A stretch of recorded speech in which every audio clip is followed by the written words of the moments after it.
If you want to know the absolute best armor sets in the game, you are in the right place. I've spent more than 130 hours creating builds and testing every armor in the game to get back to the drawing board and finally give you my ultimate armor tier list in Ghost of Yotei. Not all armor is created equal, and this guide will save you a lot of time and guesswork and help you decide which armor matches your playstyle. Each of the armor sets will be judged objectively according to their passives, how well each passive perform in both duels and regular fights. So expect that non-combat armors will be put in the lowest rank as expected. Accessibility plays a minor role on this list since almost every armor can be unlocked early depending on which zone you will explore first. The Robe of Sito Rhino will allow players to track important points of interest or collectibles such as Ainu items, Altar of Reflections, Sumi paintings, and more, making the Sito Rhino the best armor to wear when 100% completing the game. Its first passive will let you summon fireflies and controller vibrations that will guide you to the nearest Ainu items or Altar of Reflections within 100 meters away, while golden birds will appear and help you track shamisen song, Sumi paintings, Pillars of the Fallen, and die merchants. This armor will also give you a major chance of auto-collecting flowers when going through white flower trails or stealthing through tall grass. Obviously, this armor has its uses, and it is likely that you are already wearing this armor a lot when casually exploring the world, but I find its use just right and not game-breaking. In my personal experience, I've rarely used this armor and found every important location in the game by just thoroughly exploring the map without even relying on the armor. And since this tier list is also geared towards combat, it is expected that the Robo Sito Rhino will be placed in the C tier section of this list. And just in case you don't have all of the armors on this list, I've linked all of the armor's location in the description for your convenience. Before the next armor set, Summoner's War has been out for years now, and soon this awesome game will have its biggest update, the Tomorrow update. A lot of exciting new content is in store for its players, like a lot of quality of life improvements such as better farming rates, an AFK farming feature, or even a new exciting PvE mode where players can compete for higher ranks and get new type of rewards. And if you have an existing account, you can pre-register at the link below and get 1 Devilmon, 5 Mystical Scrolls, 100 Crystals, and 1 million Mana Stone for your account progression needs. Not only that, you will also get a limited special theme background on top of the another batch of rewards after the update hits. Invite your friends by generating a special URL from the updates page and sending it to them. If your friend successfully pre-registered, you will receive another 5 Mystical Scrolls as a reward. The pre-registration rewards will expire when the update hits in just days now. So be sure to check the description below and head to the site to pre-register and get your sweet rewards. Thank you Come To Us for sponsoring this video.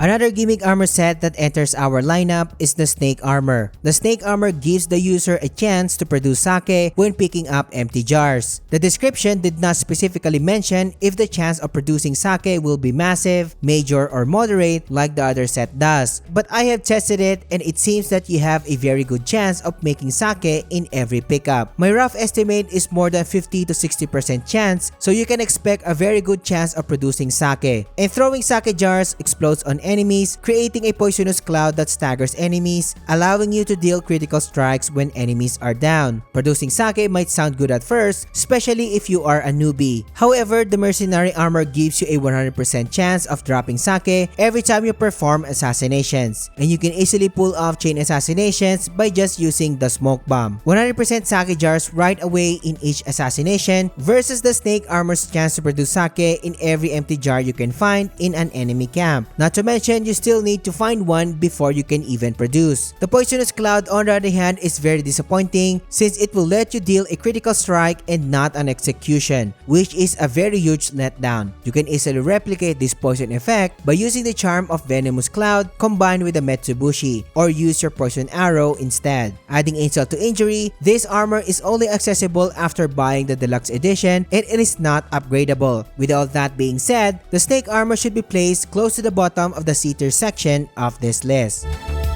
The Fundoshi allows the player to suppress running and sprinting noise completely so the players can pull off assassinations much faster and easier. So right off the bat, you can see that this armor has the potential to be a great stealth armor. Especially if you know the layout of a certain camp, you can breeze through enemies by performing very fast assassinations and call it a day. I see the Fundoshi more of a gimmick set or more of a challenge runner set, since it lacks any special passives that may boost your combat skills, which is a total letdown. Now someone will ask me, hey Samurai, this armor is shaping up to be a great stealth armor. And yes, it can potentially be a great stealth armor. But on the other hand, you already have the Crimson Kimono that has the best stealth passives in the game, and it's hard to trade over to the noise suppression that the Fundoshi provides. You may see challenge runner worthy set, but that is more of a flexing at that point. This list considers duels and regular combat, which this armor clearly lacks. The armor lacks any duels or frontal combat passives, so the Fundoshi will be placed in the C tier section of this list.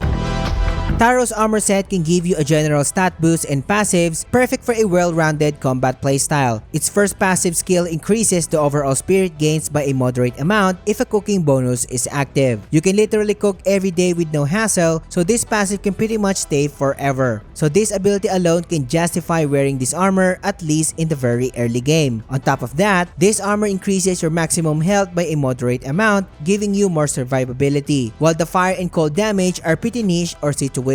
As much as I would like this armor to shine, as it is one of the best looking armor sets in the game, I find all of its passives a waste of slot. The spirit bonus that the Taro's armor provides is just moderate, while the Bounty Master armor adds a massive spirit generation rate by just wearing it. While the Mercenary attire can give you a much better spirit regen build, since it can give you straight spirit charges when drinking sake. The maximum life increase is not really game breaking, and it is useless in higher difficulty, especially in lethal. The fire and cold damage are so situational and useless in some parts of the map. It is very easy to avoid fire damage in this game in general if you know what you are doing. Some of you will say, hey Samurai, this armor is perfect for the Takeso fight. This may be true, but if you know what you are doing, the Bounty Master armor can obliterate Takeso like he's nothing, parrying him to death without the need of defensive passives like the Taro's armor provides. If the second and third passives of this armor were something else, this armor could have been placed much higher on this list. But for now, it sits in the higher C tier section of this list.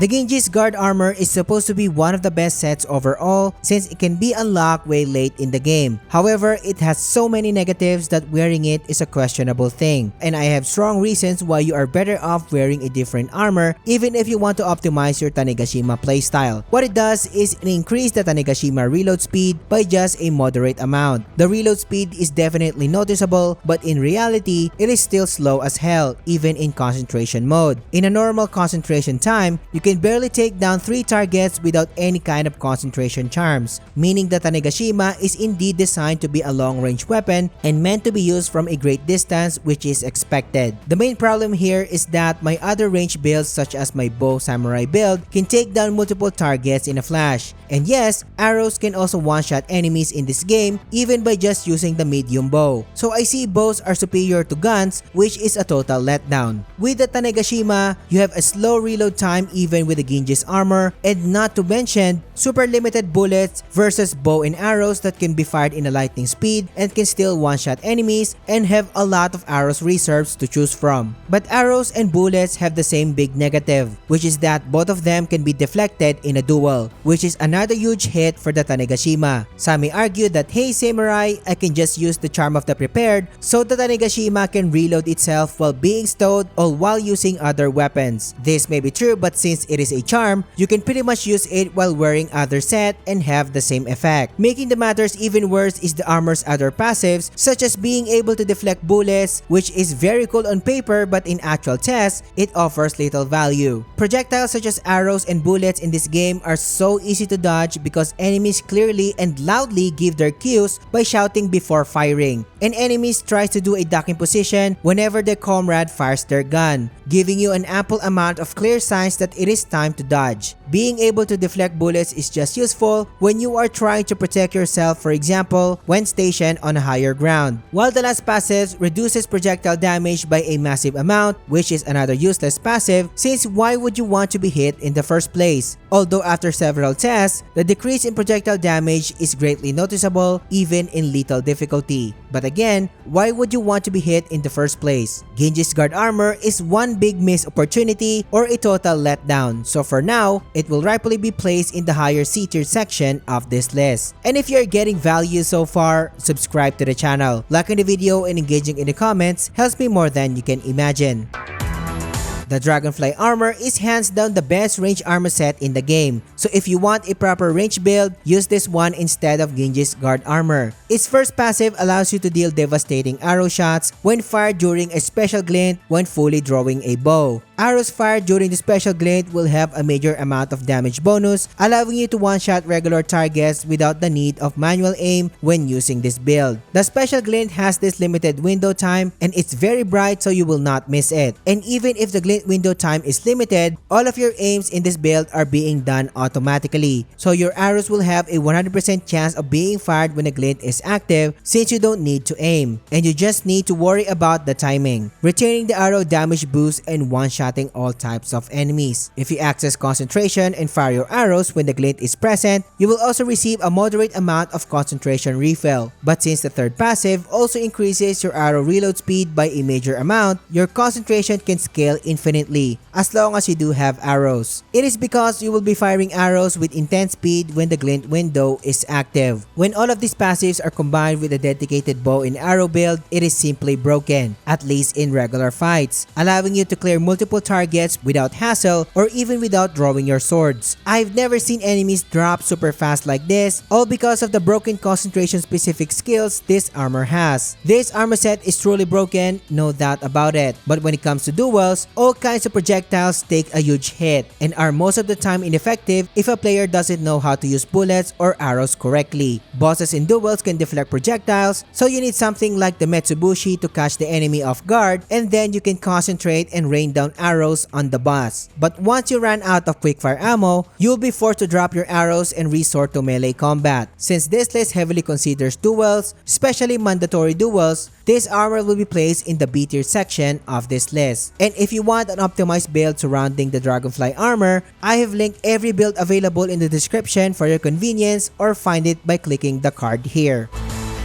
The Armor of the Undying is one of the popular sets being used because of its additional healing capabilities and its dope armor design. Its first major passives allow you to regenerate a major amount of health every time you stagger an enemy if the weapon type is aligned. Weapon aligning means that the armor requires you to stagger enemies with heavy attacks while using the right weapons. Like for example, the katana weapon type counters other katana and odachi users and so on. The second and third passives of the Undying armor also increases the window time of perfect parries and dodges by a moderate amount, while on the other hand, they give you a moderate chance to inflict additional stagger damage on enemies when performing focus attacks. I am definitely a fan of this armor, but objectively, it offers little value on the table, since even if you optimize the healing capabilities of this armor, it has little use in lethal or higher difficulties. If the healing is somehow changed to massive instead of moderate, that's the only time it will be top tier, allowing you to regenerate an insane amount of health even in lethal difficulty, making it a true immortal samurai build. While you don't want to use this armor just for the sake of the increased perfect parry and perfect dodge windows, since the Bounty Master armor will offer you better passives surrounding parries. And the stagger's damage bonus from the armor's third passive is very underwhelming since it is based on chances. And if you are looking for the best stagger build, the Spider Lily armor gives you a much better and stable stagger bonus across the board instead of using the Armor of the Undying. Don't get me wrong, this set is great when it comes to newbies, especially the ones adjusting to the combat mechanics, but advanced players will find it underwhelming because they don't need that much of an healing anyway. Plus the heal is mediocre at best, so it's pretty useless in lethal difficulty. If someone tells you that this armor is meta, it is clear as day that it is simply not. Because of that, this armor will rightfully sit in the higher B tier section of this list.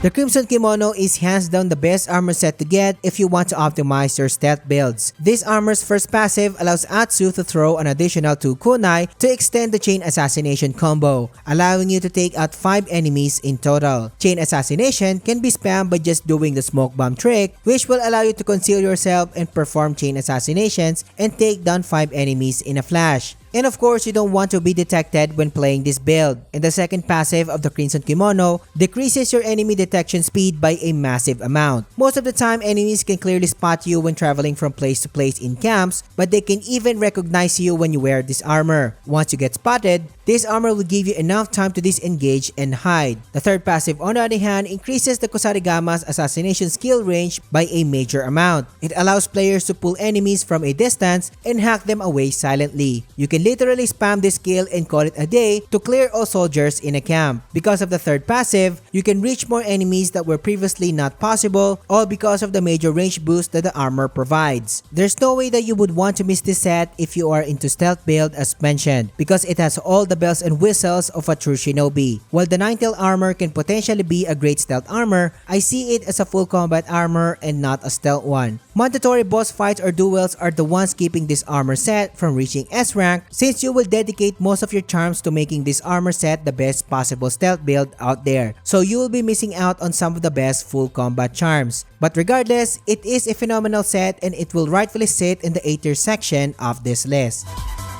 The mercenary attire surprised me in every way when I optimized it, since it is hands down the best spirit generation armor set in the game. And yes, it is better compared to Taro's armor or the bounty armor spirit generation's passives. This armor will allow the user to fill their spirit charges manually by simply drinking sake, and the spirit gain from the sake is simply out of this world. And keep in mind that with the right setup, you can have as many as 3 sake that you can carry. The mercenary attire second passive makes its spirit generation godly by giving the user 100% of getting sake every time the user performs chain assassinations. And if you can remember, you can easily pull off chain assassinations by just using the smoke bomb. So imagine how much spirit gains you can earn by just drinking sake. And not only that, you'll be one-shotting enemies with hard-hitting throwable weapons and gain a lot of spirit in the process when using an optimized mercenary build. There are a lot of things that keep this armor reaching S rank. First is that consuming too much sake leaves your vision so blurry, but I can argue that advanced players can still fight during this state. But for an average player, make sure to manage your sake intake to avoid this. When it comes to duels, the mercenary attire can give you a greater advantage since you can spam spirit attacks to overwhelm a boss. However, if you simply run out of sake since there are no enemies around that you can assassinate, that's where the armor takes a hit. But when you usually run out of sake and spirit, the boss is almost dead anyway. But special duels tend to have longer HP compared to regular camp leaders. Regardless, the mercenary attires perform in both regular fights and duels and will rightfully receive an A tier rank on this list.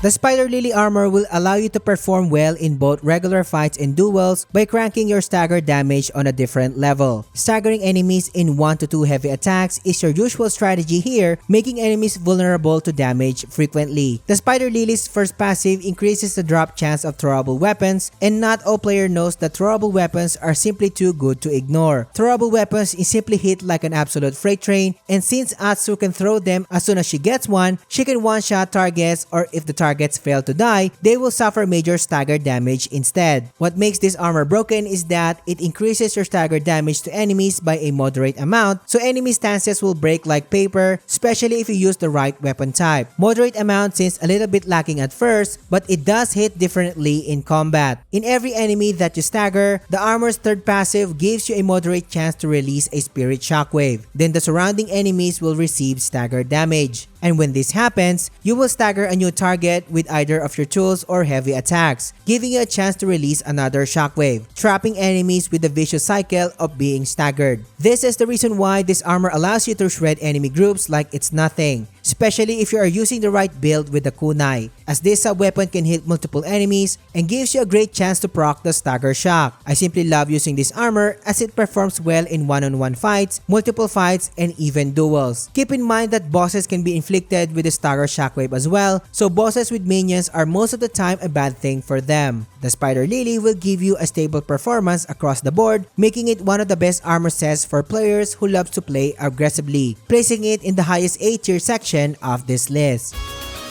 If you find the previous armor set crazy, we have yet to see the most broken armor set on this list, and the next one are completely on the next level, having the title of the best armor sets in the game. And the Nine-Tail Armor is simply one of the best armor sets that gives you immense raw firepower when it comes to quick-fire weapons. Its first passive will allow you to increase the damage of your tools and also increases the duration of status effects by a moderate amount. The Fire Kunai setup and the Oni's Flame are the two strongest quick-fire weapons in the game, and the Nine-Tail Armor powers them up even more.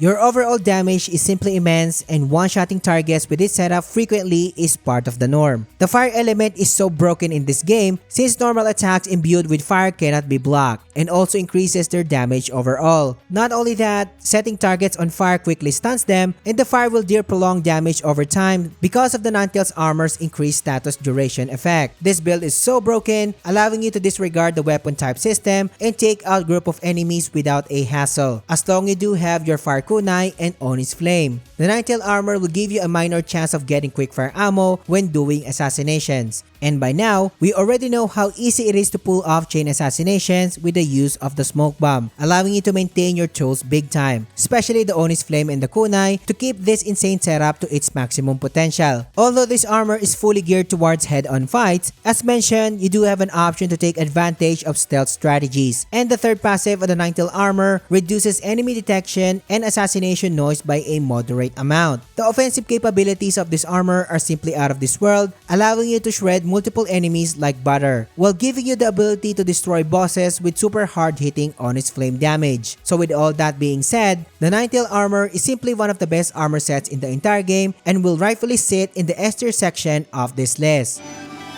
There is no doubt that wiping targets with maximum Oni's Flame damage or with the Fire Kunai are broken as hell, but making any number of enemies cry and piss their pants is totally on a different level. The Onryo armor will allow you to make the strongest build in the game that destroys lethal difficulty with no problems by locking enemies in a terror state and taking their ability to fight back, making them vulnerable to more damage. The armor's first passive gives you a moderate chance to terrify nearby targets after killing an enemy with a spirit attack or a thrown melee weapon, which are very easy things to do when using the right setup with the Onryo armor. This armor will allow you to lock enemies in a terror state and also gives you a massive damage bonus against terrified targets, and I cannot stress how broken this is. Your light attacks simply hit way harder and break enemies in a few swings, allowing you to cut through enemies like mindless paper. Although I find the wolf passives that gives you a major chance of summoning the wolf when enemies are terrified to be a waste of slot, at least in endgame, since you can call the wolf manually at that point. This passive can provide value in early to mid game. Not to mention that enemy camp leaders can be terrified as well, so you'll be seeing huge amount of damage against bosses. If you are fighting special boss fights in duels, you can simply adjust your charms and have a decent performance across the board. As expected, it is clear as day how broken this armor is, given it is the signature armor of Atsu, placing it as the second best armor set in the game under the S tier rank. Terrifying multiple enemies and cutting them like paper, or burning a group of enemies with the Kusarigama or the Fire Kunai are no doubt the most broken and powerful strategies in the game. But the ability to bypass any kind of weapon type or make any type of enemies, enemy camp leaders, or even the hardest bosses in the game powerless against you is simply unparalleled. Nothing can top off the Bounty Master's armor ability to make your perfect parries godly, where enemies, even the hardest boss in the game, simply can't touch you. This armor's first and second passive increases the perfect parry and perfect dodge window time by a major amount, allowing it to spam perfect parries and counterattack with 3 heavy strikes like it's nothing. Perfect parries are so broken in this game since parries can bypass the weapon type system. This means that even if you use the wrong weapon type against a certain enemy, parries can break their guard wide open, making them vulnerable to attacks. Adding icing on the cake, this armor increases all of your spirit gains by a massive amount. The faster you accumulate spirit charges, the more spirit attack you can perform, and the faster the fight ends. While using this armor set, you will notice that it has a slower kill speed compared to the Ninetale armor or the Onryo armor, but these two can destroy bosses completely and still rely on normal strategies. But the Bounty Master armor can simply make you godly in both regular fights or when up against multiple enemies, especially duels. But the main caveat or downside is that this armor requires skill and finesse to reach its maximum potential. If you master the art of parrying, this armor will heavily reward you and allow you to destroy anything in the game with just your katana alone, making the Bounty Master armor hands down the best armor set in the entire game. Learning the best armor set in the game is just the first step, and if you want to know the best builds for each of these armors, this video will show you all of the best and broken setups you can possibly make in the game. So click on this video and I will catch you on the next one.